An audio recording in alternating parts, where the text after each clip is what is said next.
Welcome to today's webinar entitled Click, Click, Done, Developing Your Google Analytics Skills. My name is Christy Farnbaugh. I'm the Innovation and Engagement Director here at the Ohio Arts Council. My responsibilities include planning and facilitating professional learning opportunities for the field. Webinars like this one are being offered because you've told us that you'd like to learn ways to do your work more effectively and efficiently. We have more than 80 people registered for today's session, and I know it's going to be a really great one. Before I introduce today's presenters, a few technical details. Everyone is on the line is muted and is in listen-only mode. This will cut down on feedback during the presentation. We'll use the question box in your control panel for capturing your questions for Drew and Ceci, and we'll all monitor those as we go, and they'll likely take some of your questions throughout the presentation. So if something raises a question, feel free to type that in, and we'll answer it as we go. The webinar is being recorded and will be posted on the Ohio Arts Council's YouTube channel in a few days, and it's become a really great resource. There's close to 15 webinars out there on a host of topics, so check that out. And after today's webinar, you'll receive a link to a brief survey via email. Please take 5 minutes and give us your feedback. It helps us and our presenters get better and learn more from the presentation each time. Today, I'm really pleased to have Ceci Dadisman and Drew McManus with us as our presenters. Ceci is a multifaceted marketing professional with over 10 years of experience successfully marketing the arts, nonprofits, and small businesses, utilizing innovative and cutting-edge initiatives. She's nationally recognized as a leader in digital and social media marketing and specializes in the integration of digital marketing and technology into traditional marketing methods. She's a chronic early adopter, and she has a passion for discovering ways that technology can be used to create meaningful arts presentations. And I'm really pleased that I've been able to co-present with Ceci a number of times, and so I know you're just going to love hearing from her. And her partner, Drew McManus, is principal of Venture Industries Online, but let the title fool you into thinking he's just a tech geek. He brings 20 years of global broad-based arts consulting experience to the table. He helps clients break the cycle of choosing one-size-fits-all none solutions and instead deliver an option that allows them to get ahead of the tech curve instead of trying to catch up by going slower. And we sure all need to stay ahead of the tech curve. So with that, I'm pleased to welcome Ceci and Drew, and I'll let the two of you take it away. Well, hi, everybody. This is Drew. Thanks for taking the time out of your afternoon to pop in and learn a little bit more about Google Analytics. Before we get started, I just want to make sure everyone knows a couple of quick things. If you do have your Google Analytics account, by all means, take the time to log in now. You don't necessarily have to have one that's hooked up to a website and pulling live data, but if you do, you'll get a little bit more out of the session today. Feel free to ask questions as we're going along, and you'll notice on the slides there's a link. This is a special website we've put together for you, oac2017.artshacker.com. This is a microsite that will have a great deal of additional supplementary information to today's session. Plus, you'll find a link to all of our slides and our presenter notes toward the very bottom of the one-page microsite. So, without further ado, we are going to jump right into things. Must-have configurations and settings. Now, since we're in this lovely webinar format, I'm actually going to switch out of the deck and go to an actual live interface, because the items we're going to walk through next are going to be easier to show you in real time. So, I'll go at a speed I think is great, but if we're moving too fast or too slow, just type that into the question box and we'll adjust accordingly. The first thing we want to do is activate your demographics. Now, in order to get started, all you have to do is hop over to your audience report. If it's closed, just click it to open it up. Move down to the demographics and overview. And then there's a little button here, labeled Enable. Click that. And that's all you have to do. At this point, you're going to actually start gathering your demographic data. But keep in mind, it's going to take 24 to 48 hours before anything comes in. Once it is up and running, you're also likely going to notice a little disclaimer notice toward the top of this admin panel. And it will say, some data in this report may have been removed when a threshold was applied. That's Googleese for telling you that you don't get to have all the specific data for your users due to Google's privacy policy. Don't worry, that doesn't mean you're getting inaccurate data. You're just not going to be able to drill down on a per user basis. And whenever that threshold is crossed, that notice will appear. If you're getting more than 5 or 10 hits a day, odds are you're going to see that notice 100% of the time at the top of your demographics admin panel. But once you start seeing information comes in, it really is amazing how much demographic data that you're missing, because now you're going to be able to break things into not just male, female, but also age brackets, and use those as cross-tabulation references. So you can look at what a traffic is for a particular page and then use demographics as a secondary dimension to show which of your users within those age groups are visiting a page more than others. And Ceci is going to be hitting some of that coming up soon here too. So that was the first most important thing you had to do with getting your analytics account set up, and that was all kinds of easy. Next, we're going to work on filtering out your own visits. This is something groups tend to overlook a lot, but it has a substantial impact on the data you're going to see. And I'll give you a little bit of a story of one of my clients and to understand just how important this is. This is a fabulous client. We've done great work. They were doing their major redesign, and about 3/4 of the way through the process of the website redesign, they started to push very hard toward making sure that everything we were putting together would be compatible with Internet Explorer version 8. I'll let that sink in a second. Yes, Internet Explorer 8, a version that doesn't support most of today's standards and really isn't used very much.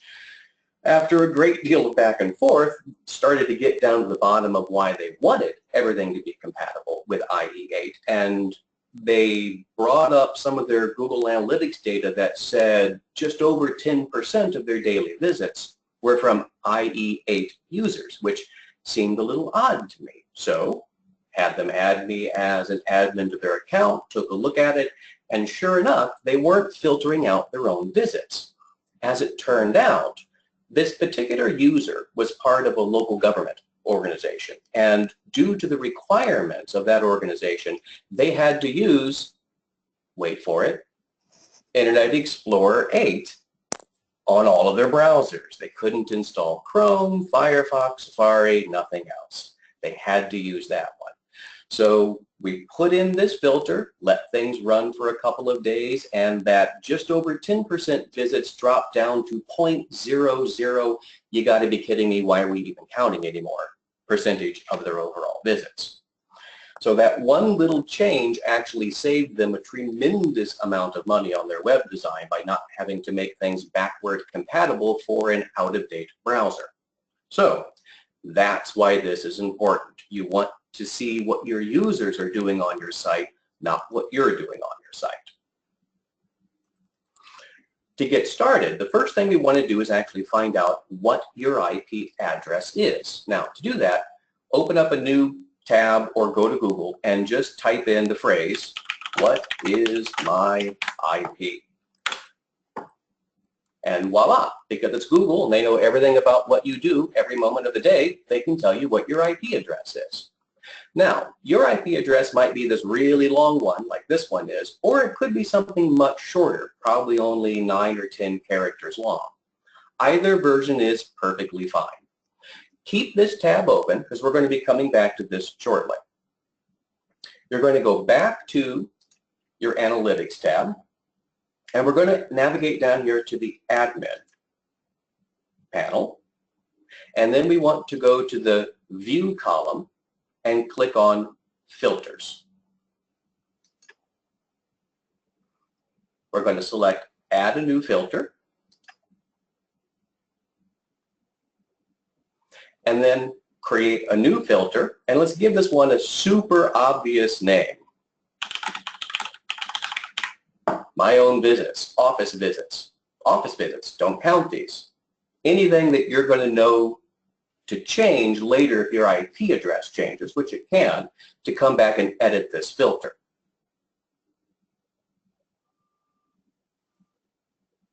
Next up, make sure that predefined is selected right here under the filter type. We want to exclude traffic in this case, and the source is going to be IP addresses. Under the select expression, we want it to be equal to. And now here's where we're going to go back and copy that IP address. Come back over to your analytics screen, and in the IP field, paste that in.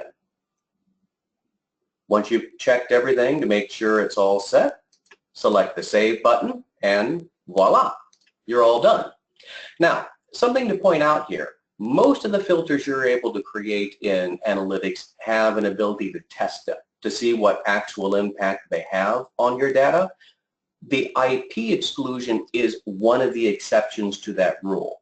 So there's no way to really know or have Google give you a big bright message that says, yes, we're filtering out your own IP addresses.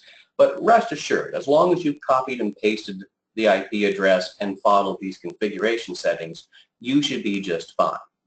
Now, there's a couple of additional caveats you need to keep in mind with this. First and foremost, you may need to create multiple filters to filter out IP addresses from more than one location. If you're someone who does an awful lot of work remotely, you want to take that remote IP address, whether it's your home network or if it's an internet cafe network, and filter that out in addition to your office IP address. If you connect via a cellular network, it's extraordinarily important, and let me stop and say that again, extraordinarily important, you do not filter out cellular network IP addresses. If you do that, you will inadvertently filter out all cellular connected network coming into your website. So if you're connected to the internet through your telephone, through your cell phone, don't use that as your network to secure your IP address. Otherwise, you can create any number of filters you want to. Some offices assign different IP addresses for every single machine in the office. So if you have half a dozen people who visit the website on a daily basis, you may have to go around the office and collect all of those IP addresses and make a filter out of each one of those. It doesn't take a huge amount of time, but it's something you'll want to make sure you're careful about in order to guarantee that the data coming in is truly your visitor data and not your data. Hey Drew, this is Christy. Hi. There's a question about if you offer public Wi-Fi for visitors, would this also knock those users out of your capture? You need to, well, it depends on how that Wi-Fi is set up. If the public Wi-Fi address in something like your venue lobby or inside the venue, if it's using the same IP address as the office, you probably don't want to include that IP address as a filter, but you're going to have to know that you're also going to include office visits. If you have the ability to set a public Wi-Fi up under a different IP address, that's absolutely the option you want to go to. But that's an excellent question. Great, thank you. Good deal. Okay, so moving along to our next must-have setting is we're going to work on activating search tracking. Now, if it sounds odd to you that Google Analytics, the search engine of the world, does not have search tracking activated, that just means you're sane. But there are good reasons as to why Google doesn't have search tracking enabled. One of them is because there's no real set way that all websites produce what are called search query values, which we'll be looking at here shortly. As a result, Google leaves this turned off by default and allows you to activate and then set the parameters manually. Fortunately, the process isn't too difficult. It's just the most steps of everything that we're looking at so far. So to begin with, we're going to go back to this admin panel. And then under View again, we're going to this time select View Settings. Should be at the very top. Click that. And then we want to scroll down to the Site Search Settings section, and we're going to toggle that to the on position. Super simple. Now, here's where we have a little bit of work to do. We have to find what's called the query parameter. Now, this is going to be part of the URL in a search result at your website. So we need to visit your website, and for this purpose, I'm going to pull up Arts Hacker. And once the site loads and you're up and running, if you have a search feature at the site, what we want to do is to make sure that, let me pull open so we can get a little bit of a closer look here, is to run a search for anything. It doesn't matter what it's going to be. But we're going to be looking for this little character that's going to eventually appear after the .com or the .org in your address. Now, if you don't have a search function built into your website right now, you're going to have to kind of watch as we go along. But you should contact your web provider to see if they can add a search function so you can start to go through this process. And all of these steps are going to be laid out with nice screen caps, step by step, in the slide deck you'll be able to access. So you'll be able to have these instructions ready to go. So let's do something simple and just do arts and see what comes up. So once this loads, up here at the top, there's that query parameter. It's going to usually come right after a question mark and then preceded by the equal sign. That's the most common way that it will appear. Now, if you don't see it displayed that way on your site, don't panic. There are a few other ways that this can happen. Sometimes web providers will actually filter out all of this query content and replace it with sometimes a custom little string or attribute, or just remove it entirely. If your website has something called categorized or post-driven searches, that would be something like in the search field, if there would be options below it where you could filter the type of search, like you could only search for events or for blog posts or any kind of filtering, you likely won't have this sort of output. There is a way for Google Analytics to track that, but it's a more involved process and will almost certainly involve you having to contact your web provider to get information from them in order to create that filter. But for the majority of users, especially if you're using WordPress and the standard search function, this is the way you should see it. So that letter, or sometimes combo of letters, is what you want to copy. In this case, it's going to be the lowercase s. Back here, all we want to do is to now punch that query parameter into this field, a lowercase s. So there we go. You don't really need to worry about stripping out the query parameters. That's a more complex scenario that, if you're interested, you can learn more at Google Analytics about what that does. But for most users, the standard query parameter is going to be plenty. The site search categories, most users will also want to leave off until you learn more about what this does. If you use a post-based search function, you will need to use search categories, or if you have any other type of filtered search function, you will need to ultimately activate search categories. But for now, entering the single query parameter is going to be plenty. Once you've got that entered in, click Save, and that's all you'll have to do. Google will do the rest. Now that that's activated, you'll be able to start to see search information in your actual data. And I think we're doing good if there aren't any questions coming in. Drew, I think we have a hand raised. Oh, do we?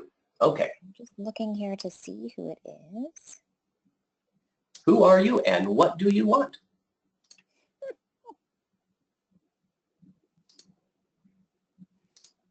Oh, I think it's, oh, the hand just went down. Oh, okay.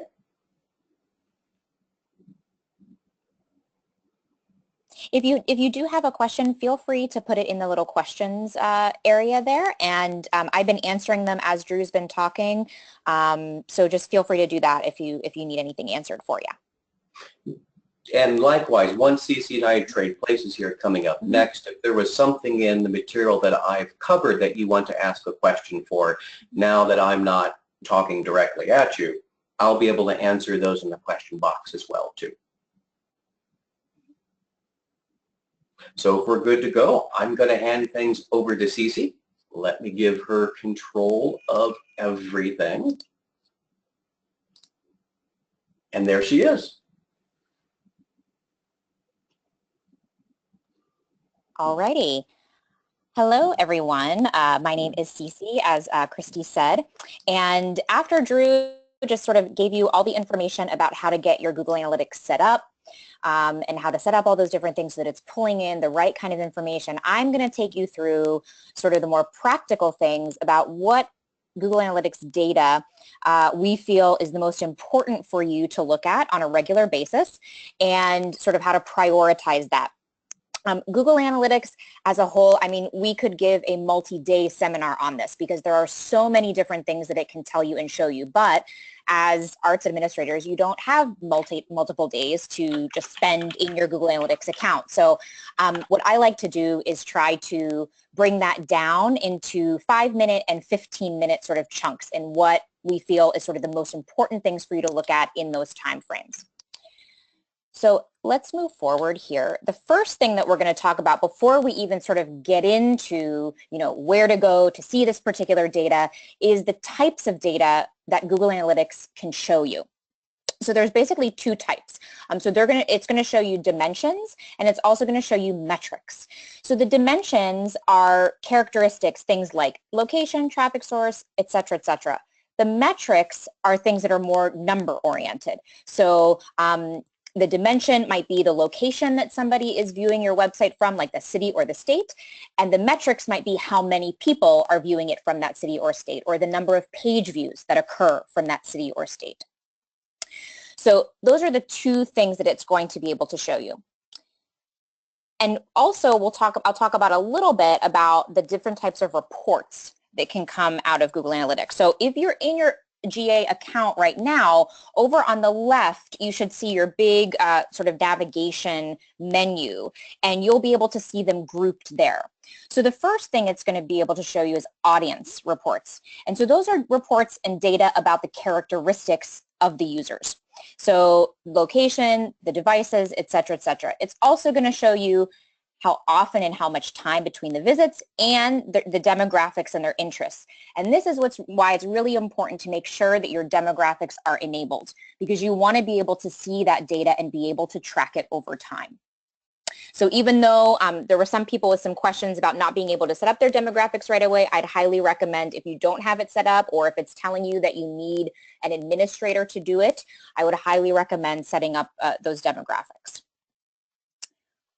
All right, so the next type of report is an acquisition report, and this is pretty much how it sounds, right? This is going to show you information about how users find your website, right? So it's going to track all kinds of things: organic traffic, direct traffic. Direct traffic is if somebody types in your URL directly.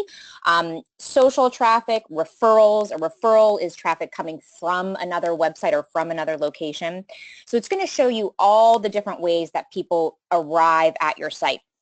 And not only is this simply good to know as information where people are coming from, but also this is what's going to help you make sure that your marketing campaigns are performing the way you want.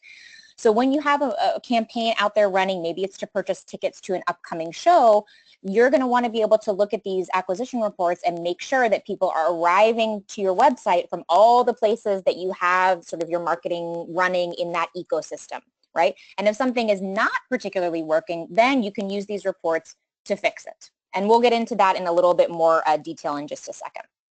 Let's move on to the final type of reports that you can see in GA, and those are behavior reports. And these, in my opinion, these are kind of the most fun reports because these are going to show you how people are actually interacting with your website. So it's going to show you what pages people are viewing, how they move from page to page, in what order that takes place. Because ideally in your website, when it's optimized properly, you want people to stay on it. You want them to move around in it, right? You want them to see more than one page, to really get interested and much more engaged with your content. So these types of reports are going to show you that type of information. And these ones are also going to include the site search reports that Drew was just mentioning.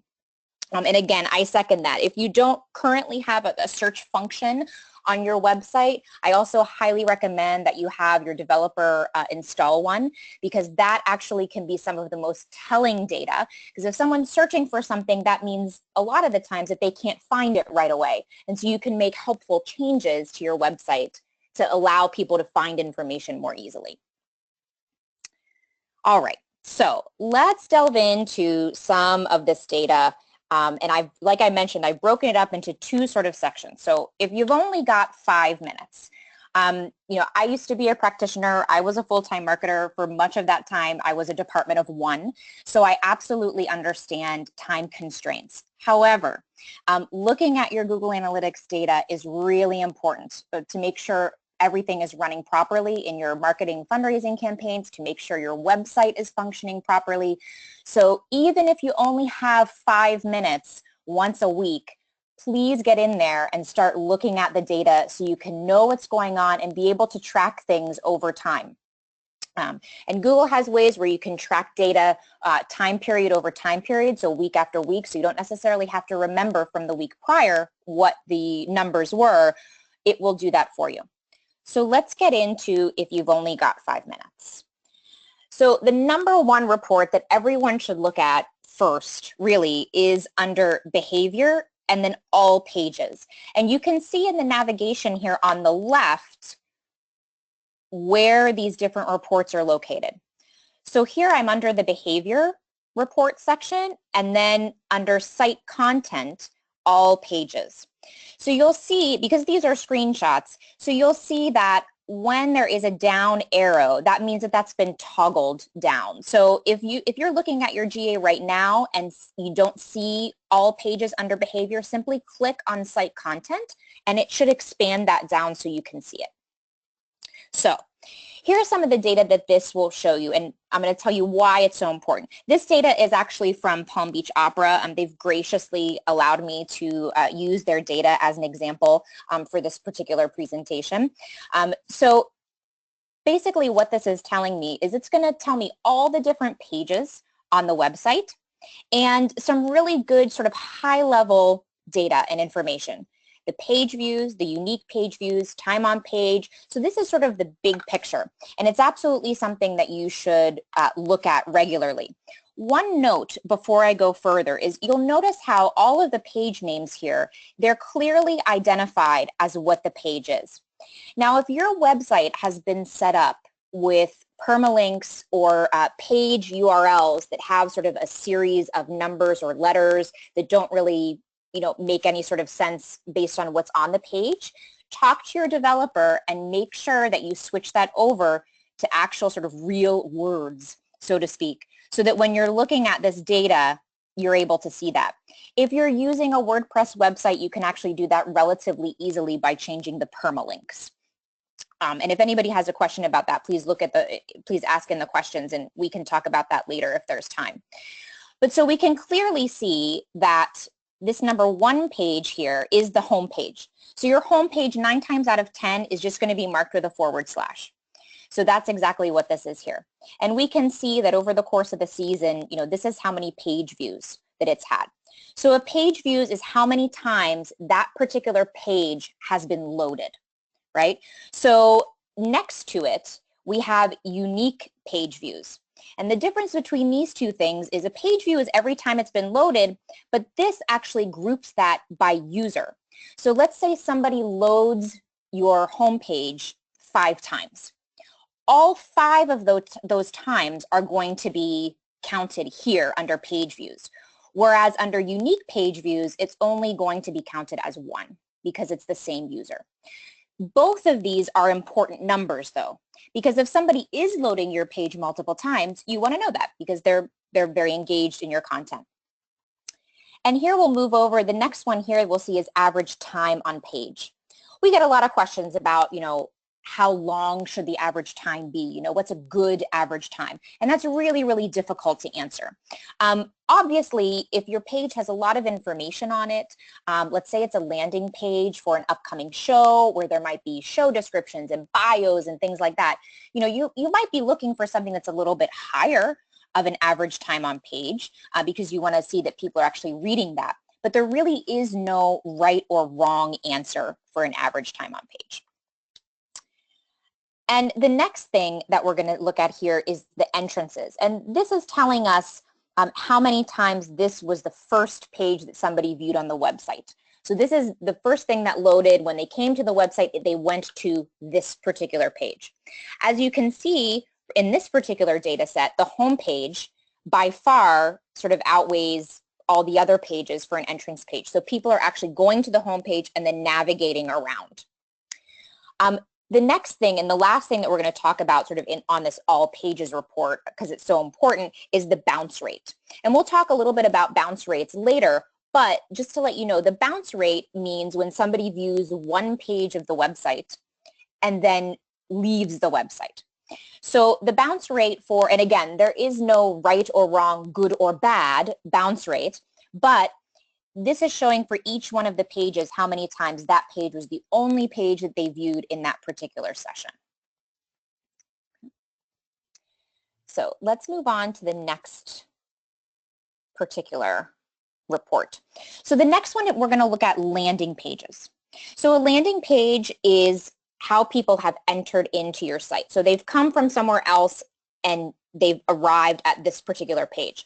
As you have your marketing campaigns going on, your fundraising campaigns, you're probably directing people to a particular landing page, right? If it's for an upcoming show, you're probably direct linking them to the page about that show.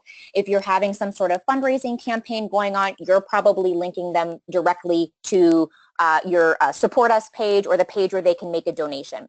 And those links are probably coming from social media, from email, maybe some other websites that might be supporting you in your mission. So I like to look at landing pages because I like to know that those campaigns that I'm running are actually being effective. So if we look at the landing pages here, still the home page is still very popular, right? But directly under that, we start to see some landing pages for some other pages. Now, Opera at the Waterfront at Palm Beach Opera, it's an outdoor concert that happens every year. So this is a concert, a show-based landing page. Of course, Madama Butterfly is. Of course, we see Rigoletto, Pirates of Penzance. We can see these things recognizable as different shows where other marketing efforts are directing people directly to those pages. And in this particular report, I've added a secondary dimension to it as well. So up at the top here, when you're in this data set, which, oh, sorry, I forgot, it's under behavior and then landing pages, which is also under site content. So here's over here, this is where you'll always be able to see sort of where we are in the navigation. Okay, so up at the top, you have the option to add what's called a secondary dimension. So that adds another bit of data, another data set to look at on the same page of your GA data results. So in this particular one, I'm looking at landing pages and then what was their exit page, right? So you can look at these two different types of data in one place. So in this particular case, they're pretty much the same, which means the bounce rate was relatively high, and that's okay in these cases, but you can make the secondary dimension almost anything that you want. And there are a ton of different options under there. So if you have your GA in front of you, you can click on that little drop down and you can see all the different options that are available to you. And it really just depends on what type of data you want to see. So let's look a little bit more on landing pages here. So of course, we'll see sessions. So a session is when somebody is on your website and they're viewing different pages, and maybe they're on your website for a total of 5 minutes, let's say. So that 5 minutes is their session. So you can have multiple page views in a session, right? So there were 11,000 sessions that viewed the home page, 6,100 that viewed Opera at the Waterfront, and so on and so forth. And then we'll move on to how many of those were new sessions. And in sort of the marketing ecosystem, this is really important to me because I want to know how many of those people coming to those landing pages that are being driven from my marketing efforts are new. And we can see that these are pretty high numbers, right? Again, there's no right or wrong, but still 71%, 89%, that's pretty gosh darn good. Those are pretty high, okay? And then also we see here new users. So the user is the actual, like we talked about before, the actual sort of person who's coming into the website. So these are new people who are viewing the website. Again, no right or wrong, good or bad, but the higher the better, of course. And over here, it's going to show you the bounce rate, and we talked about that before. And then it's also going to show the pages per session. So in this particular one, for example, this people who had sessions that viewed the home page, they viewed a little bit over, 1.5 pages, right? So it's going to obviously take an average of the pages per session, and that's why you have decimals in there, right? And then it's also going to show you the average session duration. So in the first report we looked at, we talked about the time on the page itself, and the session duration is going to be the time that people are on your website as a whole in that particular session, right? So the time is probably higher is a little bit better, right? Now in this particular case, looking at this data, these relatively small numbers aren't necessarily a bad thing because a lot of these people are new and a lot of these people are looking just at these pages alone. Again, not a bad thing, but that's sort of why the session duration is a little bit lower. It's not something that you necessarily have to quote unquote fix, and we'll talk about why that might be in a few slides, but that's what that session duration means. Hey, Ceci? Yeah. Actually, can you back up one? There was a good question that came in. Sure. About the breakdown between sub-pages. For example, if you've got like that one number 3, the event, and then / Opera, the Waterfront 4. Mm-hmm. If you were an admin and you wanted to just get the total number of page views for event by itself, how would a user go about doing that? Well, it's all going to be tied to the URL, to the actual page, right? And feel free to jump in here, Drew. I'm not looking at the question directly, but it's all going to be, the Google Analytics is going to show you everything by the URL. So if you have a URL that's an event listing, which for Palm Beach Opera's case, it's actually current season is what that URL is here. Pretend this tickets part isn't there. It's actually current season. That's the event listing. So that would be able to show you all of these sort of events if you have something that's just / event. Does that answer the question? Sorry.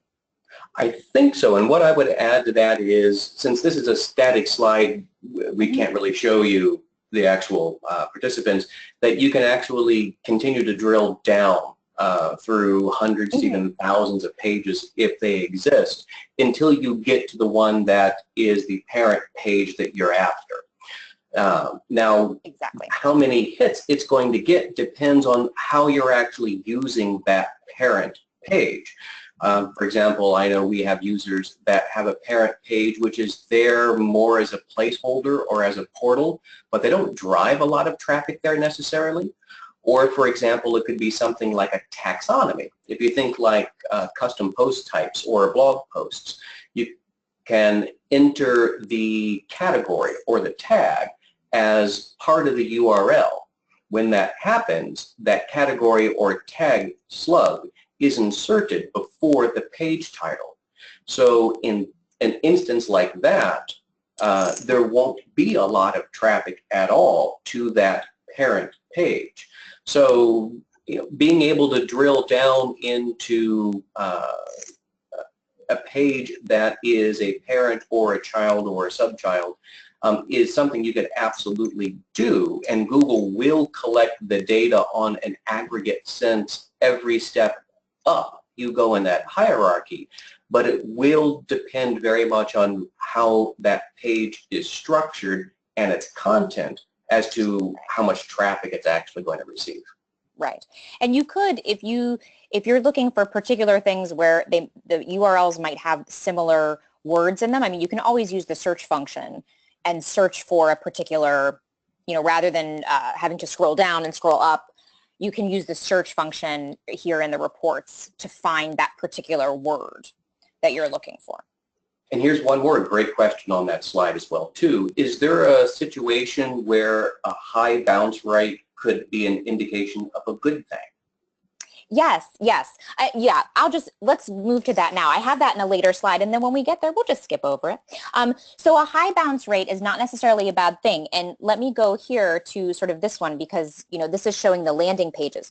The reason why Palm Beach Opera in particular, and why many of you may have a high bounce rate off of landing pages, is because when people click buy tickets, it goes to the ticketing server's website. Right? So if you look, when you click buy tickets on your website, if you look up in the URL, then you might go to your ticketing provider. So it's no longer pbopera.org/something. It's, choice ticketing CRM or tessatura.com/whatever. And that's why people are bouncing off of those landing pages, is because they're buying tickets or they're clicking on the buy tickets button. So in that case, the high bounce rate is not a bad thing at all, because you do want people to click that buy tickets button when they've arrived on your landing page, or the donate now, or whatever the various thing is there.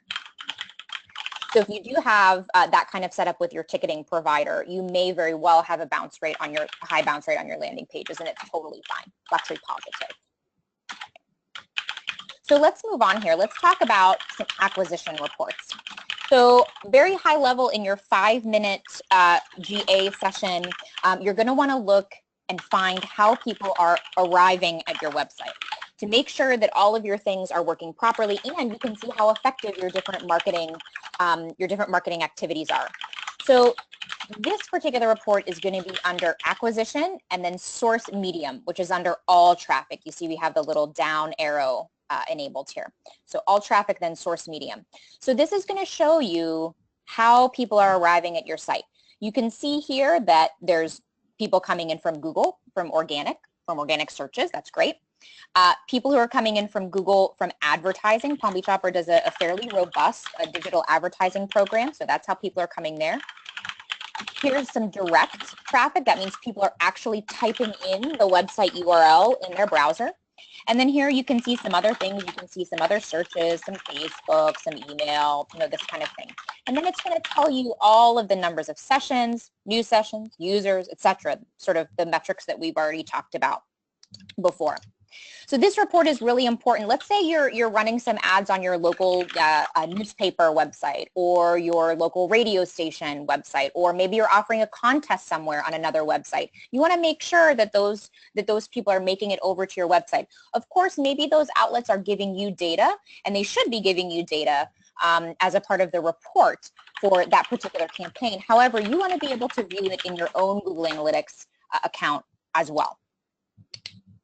All right, and now we're going to go through social media. Over the past couple of years, Google Analytics has really expanded, and they're actually constantly upgrading. They just did another one relatively recently about how they show and how detailed they show social media data. But we're just going to look at this sort of top level right now, because this is still within your 5 minutes. So under acquisition, you can click on social. And then under social, network referrals. Of course, you can see all kinds of different data in there, and you can spend a little bit of time maybe popping around in there and see what you can see. But network referrals is going to be your really high level. So we can see here, you know, Facebook, Twitter, Instagram, et cetera, et cetera. Facebook for Palm Beach Opera is going to be really high. They do robust Facebook advertising campaigns, so this absolutely makes sense. One of the great things that I love about this particular report for social media is that oftentimes when I'm working with an organization, I will let them know that people are arriving at their site from a social media network that they maybe didn't anticipate or something that they didn't realize was even happening. And so that's always a good thing to sort of know what's out there and being able to engage with people on that social media platform.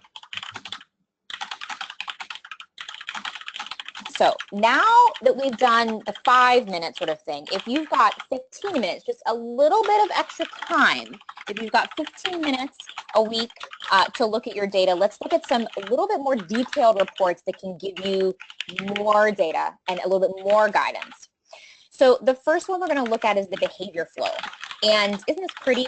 I like this one a lot. So under behavior, you're going to click on behavior flow. And this is going to give you a visual representation on how people are coming into your site and sort of where they're dropping off and leaving it. So I have it set here for landing page, right? Because I want to start when people are coming onto my website.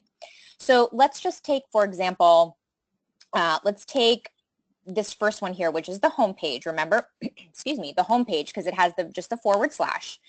So when people come in from the home page, their starting pages is going to be the home page, right? Some of them are going to drop off. That's what this red is. And then the rest of them, they're going to go to these different pages, right?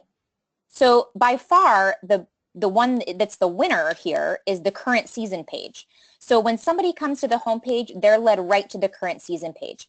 And this makes total sense on this particular website because Palm Beach Opera has a really big button in the middle of their homepage that leads directly to their event listing. So this absolutely makes sense. And this also shows us that people are clicking on that button, right? And then, of course, we see some other ones. We see some, you know, Madame Butterfly, which is one of the operas, current season, another event, et cetera, et cetera. And then we can also track it to a second interaction. So some of these people who go to current season, they're going back to the homepage. Some of them are going to another event. And yours is probably going to look different. And you can also see even more interactions after this, and you can drill down into these. But if you've only got 15 minutes, this is a really great place to sort of start to get a high-level view. Ceci, can I interject really quick there? Because there's a question that came in that's related to the user flow, which is something that is probably on a lot of folks' mind, especially if you use a third-party ticketing provider, which is how do you track that user flow if someone wants to buy a ticket and then goes to that other box office provider website? Is it possible to track that user from your site to that other site if Google Analytics is installed? Well, the quick answer is yes, you can. That's called cross-domain tracking. Now, that comes with a great big asterisk onto it because it does involve some medium level and sometimes advanced level skills to get it set up and running in both sites and get the tracking in place at your Google Analytics dashboards. It's something you're going to almost certainly want to contact an individual who specializes in setting up cross-domain tracking. But we do have some links to cross-domain tracking. There's an article at Arts Hacker that's in the companion website we linked to. And then in the question box, I also included the link to the Google support page on cross-domain tracking. Yeah, actually, when we do this this click done session, when we have longer periods of time, we actually do have a little section about cross-domain tracking in there, because yes, it is so important. And honestly, depending on your ticketing provider as well, it can be sort of either easier or more difficult to implement that. So that's why you'll just want to reach out to someone and ask and try to figure out what would be entailed in that. So let's move on to the next sort of data set here in our 15 minutes GA session. So the next one we're going to look at is we're going to go back to behavior in all pages, but we're going to add a segment to this. So remember how we added the dimension before, the secondary dimension. Now we're going to add what's called a segment to sort of delve a little bit deeper into that data. So for these all pages, let's say I want to look at all pages, but I want to know how many people are viewing my website on a mobile device. right? So I want to see it through that lens. So I'm going to click Add Segment up at the top, which is going to open up this menu here. And I can pick quite a variety of things in here, but for the purposes of this, I'm going to choose mobile traffic, and then I'm going to choose Apply. And once that is enabled, you'll see up here, so you'll see your two segments that we have. We have all users, right, and then mobile traffic. And it's going to show me how many people, of the people who are accessing my website, are doing so on a mobile device. There's also another report in here that will break it down even further, that's mobile devices and tablets, where it'll break that apart. As we know, as arts administrators, many people who are in our core demographic are utilizing tablets more and more. So that would be someplace where you could actually see that data. But we see page views, unique page views, et cetera, all the different metrics that you've just learned a little bit earlier. Really, really great data set that's important to look at, because more and more people are accessing the internet from a mobile device. And so we want to make sure that our websites are easily navigable and that people are able to consume that information. Now, let's talk a little bit about dashboards, because you may be thinking, holy moly, this is a lot of stuff. There are a lot of different places to go. How am I going to sort of organize this? And, maybe I want to see the data that's in the 15 minutes GA session, but I might not have 15 minutes all the time. Google Analytics has cool little things called dashboards, where you can add whatever particular pieces of data that you want into one place. It's exactly what it sounds like. So on pretty much all of your pages here, when you're looking at your data, there's a little button here that says Add to Dashboard. And you just click that, and that's all you have to do to bring that particular data grouping over into a dashboard. I have this sort of just sample one loaded in here and just called sort of daily report. Let's say you want to look at it every day. It could be a weekly report, could be a monthly report. And here is all these different data sets that I have that you can see all in the same place. Dashboards can also be really great to share data to members of your team. So perhaps you are in the middle of a capital campaign or a fundraising campaign or something like that. Maybe your development staff, they might not have access to your Google Analytics account, but you want to share the data with them. You can set up a dashboard just for fundraising related data and traffic. So, entrance pages, the data on a particular page, your support us page or your donate page, put them all into a dashboard and then make that available and send that to your development team, however often they want it. You could also create a very high-level report like this to send to your GD or ED weekly or monthly, so that they can just kind of keep tabs on what's happening. One of the great things also with the dashboards is that you can also very easily set it to send automatic emails with the information. This is super handy. So if you do have somebody who wants the data weekly or daily or something like that, you can always set up an automatic email to just send it to them, and you can be rather hands-off. So that's a really great time saver. Hey, Ceci. One other thing that I want to talk about.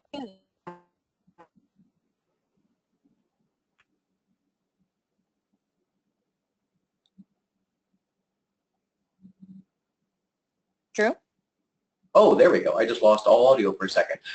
Sorry, there was a good question that came in about how to. With how would you go about adding that all pages item with the mobile traffic dimensions to a dashboard? Hang